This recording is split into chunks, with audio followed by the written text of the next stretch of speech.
So you have plans on moving down to South Florida, but you're concerned, like a lot of other people, about the prices and the expenses. Everyone's talking about it. Everyone is feeling it. So today, I thought I'd take a deep dive into what you can expect as far as costs and unexpected expenses when making your move here to South Florida. So this way, you're not hit with any major surprises.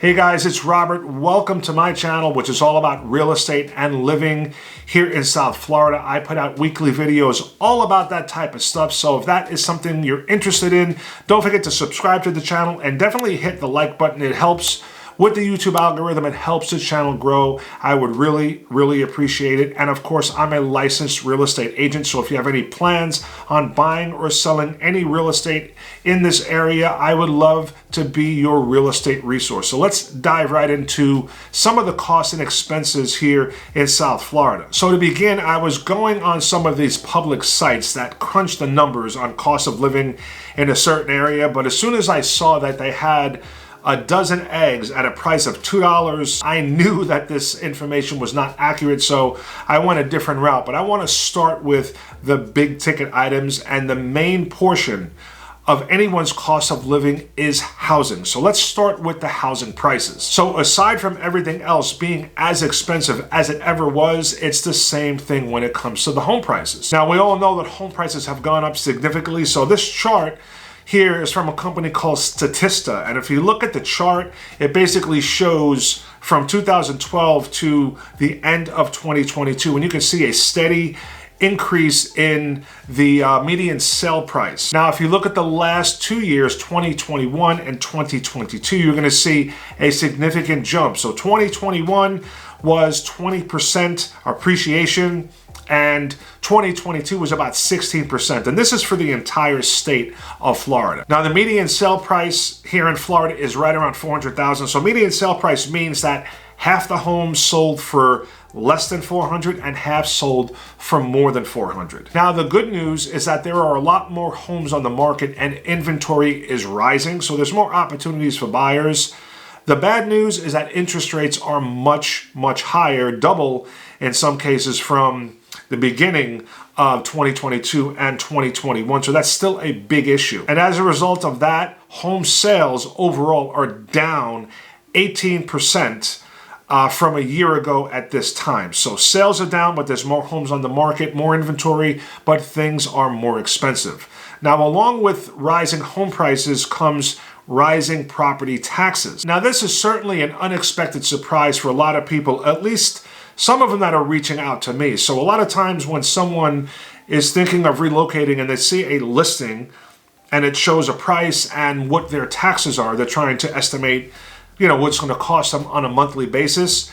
The listed tax amount is absolutely not what the tax amount is going to be once you purchase the home. So a lot of times these properties have been owned by somebody for say 10, 15, 20 years. So they're homesteaded properties, primary residences, and those assessed values are not able to go up more than 3% year over year. So those don't go up as much. So what you see listed is going to change once you purchase it after that first year, and it's going to adjust to the new value. So the purchase price, or really the market value or the new assessed value of the property. Now, a really good resource is the local property appraiser's website. So depending on which county you're moving to, Palm Beach, Miami, say in this case Broward County, you would go to bcpa.net, which is Broward County or the Greater Fort Lauderdale's property appraiser's website, and there's a tab on there called Homebuyers Tax Estimator. Okay, here we go. We are on the Broward County Property Appraiser's website here, and you'll see a tab right here called Homebuyers Tax Estimator. So when you come here, make sure you pick the city that you're interested in or you want to get the estimate for. Because each one has a different, they call it millage rate, and will determine your taxes. It's, as a rough estimate, you can say about 2% of the purchase price. But let's just pick a city. Let's just take Coral Springs, and you pop in your purchase price. We'll say $600,000, and just put in your homestead exemption if it's going to be your primary residence, and you'll see right here your estimated taxes is $11,349. Now let's go back to the home page here, and you'll see the millage rates, what I'm talking about, how each area is different. So let's click here. So if you look here, these are all the different cities in Broward County or the Fort Lauderdale area. So you can see here the millage rate. This is basically what your taxes are based on. So if you look at a Fort Lauderdale, it's 18.6, 18.5, Dania, Hollywood.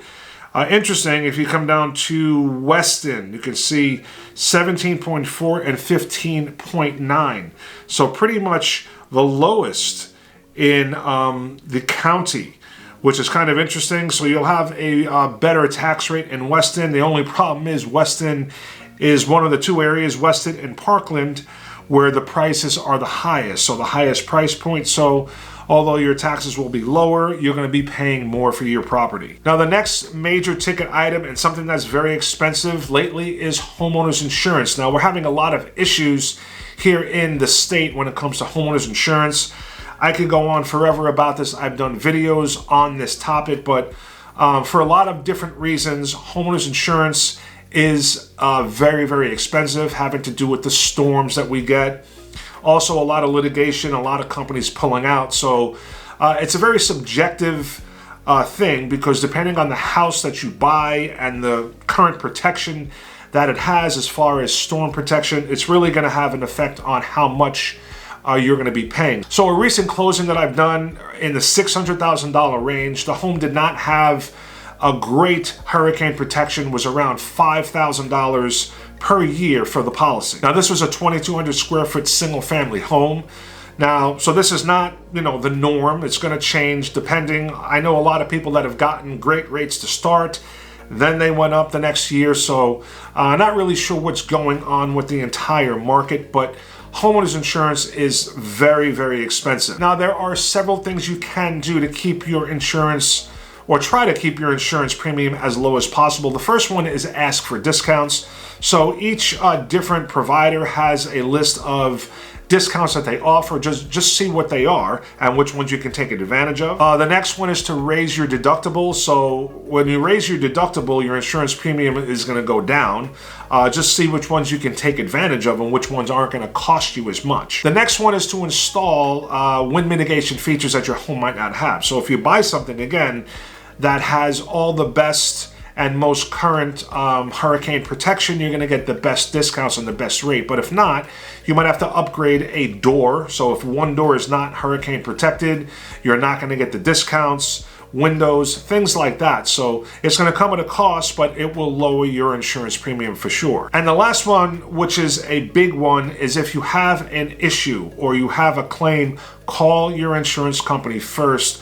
Don't fall prey to fraudulent contractors out there, because some of them do prey on homeowners, and they'll drive around and tell you that your roof can be replaced. And if you assign over your benefits or the right for them to negotiate on your behalf, they can tie you up in a big, huge claim and lawsuit with your insurance company, and that comes at a huge cost. And this is one of the major problems that we're having here in the state. Now, the fourth expense, and I just did a video about this that was very, very popular because it's an issue that's going to be coming up, and it's a big one. And this has to do with assessments on condos. Now, a new law was passed. I'm not going to go through the whole thing because I just did a video about it. I'll link it in the description.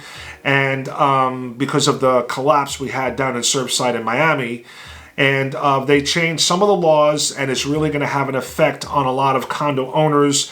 There's going to be assessments for sure on a lot of buildings that don't have reserves. The 40-year inspection that they have for buildings that are older has been cut down to 30 years, but a lot of extra costs coming. They also have to carry a certain amount of master insurance. So all of these is going to increase your condo fees, whatever they are, if it's going to be an assessment or your monthly normal condo fees. So without a doubt, that is a huge one. It's something you have to be aware of, especially if you're going to be buying a condo between now and 2025. So your next category is going to be household utilities. So if you have a house or if you even rent a house, you got to pay utilities. So again, I try to go on some of these public sites, but the information was not very accurate. So I scanned around a little bit on, the supermarkets around here and went through my own bills. So I have a small 2-bedroom home, just me and my wife.